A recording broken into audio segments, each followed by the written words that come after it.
sa hinaharap yan. Nakaprepare na po yan. Sa inyong dalawa ni Beyonce, Kalingap Edu, may time ba kayo na napag-uusapan nyo yung future nyong dalawa?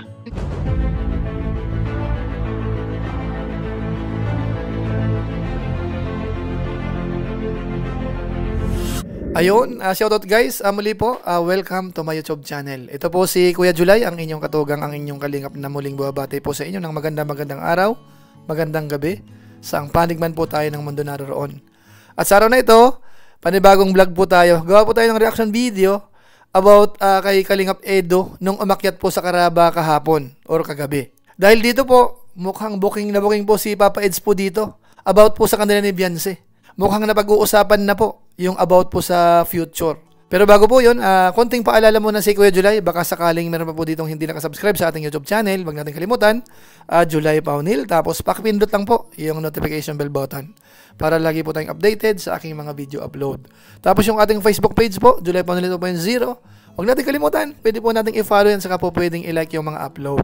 So maraming salamat po sa inyo at suportahan po natin Team Kalingap, lahat ng mga Lingap partners, kasama po sina Papa Eds po. At higit sa lahat ho, sina Kuya Bal Santos Matubang, Kalingap Rab, pangunahin po, masuportahan sana natin. So maraming salamat po sa inyong lahat. Ngayon tuloy na po tayo, pag-usapan na po natin itong patungkol po kay Kalingap Edu. Dahil dito po, doon sa interview po ng Caraba kagabi, mukhang seryoso po si Papa Ed sa kanya mga binanggit. Actually ho, marami silang napag-usapan po doon. Pero sa pagkakataon pong ito, gusto ko lang po munang kunin yung patungkol lang po sa kanila ni Beyonce. Dahil nga po alam naman po natin, sa madalas na pagkakataon, yung mga bashers, mga nagko-comment yan, yung iba nagme-message pa. Patungkol nga po sa may girlfriend daw si Papa Eds, na iba, na hindi ho mamatay-matay, paulit-ulit ho, mga kabayan po natin. So sa pagkakataong ito, subukan ho natin na alamin kay Kalingap Edu mismo. Dahil dito nga po sa interview po ng Caraba, may mga ilang katanungan po sila dito na kung saan, doon po sa sagot po ni Papa Eds, magkakaroon po tayo ng idea kung ano nga ba talaga ang totoong status. Kaya para hindi po magtagal, unahin ko po sandali yung tanong po nila kung napag-uusapan na po yung about future. Ito, panoorin po natin. Yung karaniwang gusto, mahirap makahanap ng kapares mong gusto eh. Karaniwan ng yung ibang tao. Tama. Si Baby Beyonce na yun. Sorry Papa Eds. I did to cut you off. Di ba, mahirap maghanap ng makakasundo mo. And it's Baby Beyonce. Wala, natutuwa lang ako sa inyong dalawa. Sorry ha. Natutuwa lang kami kasi you know naman na love namin kayo. Di ba? Gandang Emmy, no? So yun. Mahirap talaga makahanap. So, wag mo na pakawalan yan, Papa Eds. So, ayun. Gandang Emmy. Sobra lang ako natutuwa. Gawan si Gandang Emmy. Speaking of that, sa inyong dalawa ni Beyonce, Kalingap Edu, may time ba kayo na napag-uusapan nyo yung future nyong dalawa? Wow. Dati na pag-usapan na po namin yan. Oy, galing! Yan lang muna. Private. Bakit kinikilig tayo, ano? Natutuwa lang kami sa kanila kasi love namin sila. Dugtungan ko yung tanong ni Gandang Emmy. Dugtungan ko. Kasi itong last na vlog, grabe makatingin si Beyonce. Napansin talaga pag may ginagawa si Beyonce yung mata na video ganyan. So sa vlog na ito, naku, may plano na sila in the future. At yun nga pala napag-usapan nila itong business, mag-invest. So ang tanong ko, hindi sa inyong dalawa kasi siyempre, hindi pa kayo kasal. So, ikaw Kalingap Edu, may nagplano ka na ba to invest, na magkaroon ng business at the same time na nag-charity ka? Nagsimula ka na ba o plano? Kagaya na sinabi niyo po, marami po kayo nakitang pagbabago sa akin. Yes, oo. Invest ako sa sarili ko po. Sa sarili ko para mag-improve. Para pag-butanin pa. Yun lang nakikita niyo, pero marami akong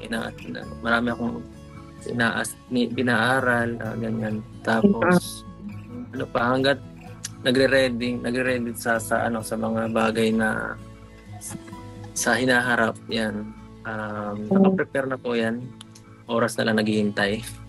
Wow! So ayun mga kabayan po natin, Mukhang maliwanag ho, ano? Napag-usapan na po mga kabayan po natin. At yung dinugtong po ni Papa Eds, nakapag-prepare na. Oras na lang ho ang hinihintay. Mukhang papasok po dito yung binabanggit po natin madalas. Panahon po ang magsasaysay, mga kabayan po natin. Kaya dito po, maliwanag na seryoso po ang datingan po ng dalawa, mga kabayan po natin. Kaya siguro po, doon po sa ilan na talagang nagdududa pa rin po hanggang ngayon, mukhang mapupuntusan po kayo dito sa pangyayari na ito, mga kabayan po natin. At mukhang mananalo naman yung mga naniniwala na itong relasyon ng dalawa, itong tandem nila, itong love team nila, ay po pwedeng mauwi sa totohanan, mga kabayan po natin. At siguro po mas maganda, tugtungan pa po natin. Nung itinanong naman po ni Teacher N yung mga 5 years from now, ano ba ang magiging sitwasyon? Ito ituloy po natin. Ayoko nang magtanong. Kasi meron pa kaming katanungan. Sabi namin, in 5 years, ano na ang status ng EDC? Diba? Kasi makaraan ang 5 taon. Kumusta na ang EDC? Kalinga Pedo. Tapos na yan mag-aral. Ang EDC. Graduate.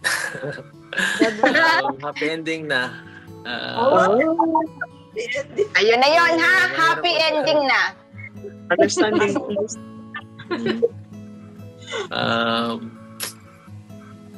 Mahirap magsabi. Basta, matagal kasing panahon yan eh. So, baka Konting panahon na wala lang na kayo yan. mapanood na EDC, tapos na ang EDC nun, then na, happy ending na eh. Hindi, yun. Tuloy-tuloy po. Wala na.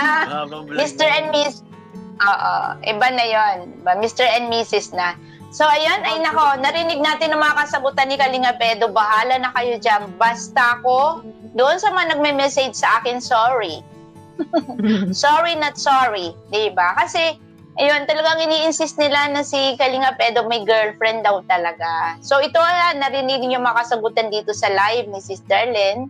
At nandito ang mga kalinawan. So, kaya nga hindi ko sila pinapatulan kasi we know Kalinga Edo. We know him personally, diba? Eh, yung mga naninira kay Kalinga Edo, we didn't even know them and we haven't met them, diba? So, hindi ako naniwala sa kanila. So, ayun, ako'y satisfied sa mga katanungan at kasagutan ni Kalinga Edo ngayon. Yun lang ang gusto kong malaman ni Edsy. Simple lang po yung sinagot po ni Papa Eds dito. Happy ending daw po. Ano ho bang ibig sabihin nun? Malawak po yun, mga kabayan po natin. Kapag ka sinabing happy, happy lahat. Happy si Papa Eds, happy si Beyonce. Ibig sabihin ho, pareho po sila masaya. At ang saya po nila ay mukhang magkasama, mga kabayan po natin. Kasi alangan namang masaya si Papa Eds sa iba, tapos masaya din si Beyonce sa iba.